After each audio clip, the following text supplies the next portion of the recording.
Dis papa, ça consiste en quoi le fait d'étudier la monotonie d'une suite? Bonne question. Alors, étudier la monotonie d'une suite, ça consiste à savoir s'il existe un entier à partir duquel tous les termes de la suite vont en augmentant, et dans ce cas on dira que la suite est croissante à partir de cet entier, ou alors déterminer un entier à partir duquel tous les termes de la suite vont en décroissant, et dans ce cas on dira qu'à partir de cet entier, la suite est décroissante. Alors je vais vérifier si tu as bien compris cette définition. Alors, si A1 égale 2, que A2 égale 5 et que A3 est égal à 1, que peut-on dire de la monotonie de la suite AN?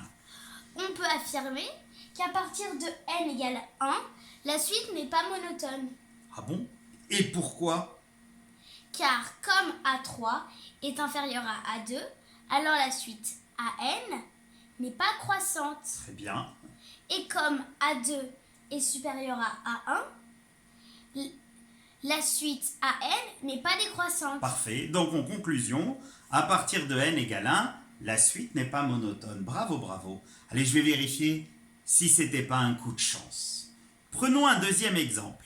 Si tu considères cette fois-ci une suite Bn qui vérifie B0 égale 1, B1 égale 3 et B2 égale 8. Est-ce que tu peux affirmer que cette suite Bn est croissante à partir de n égale 0? Non papa, car l'on ne connaît rien des autres termes. Tu m'as bien vu ma chérie, j'étais sûr que tu allais me dire mais bien sûr elle est forcément croissante. Alors, il faut faire quoi pour prouver qu'une suite Cn est strictement croissante à partir de n égale p? Il faut montrer que pour tout entier n, supérieur ou égal à p, Cn plus 1 est strictement supérieur à Cn. Donc, que Cn plus 1 moins Cn est strictement positif. Bravo!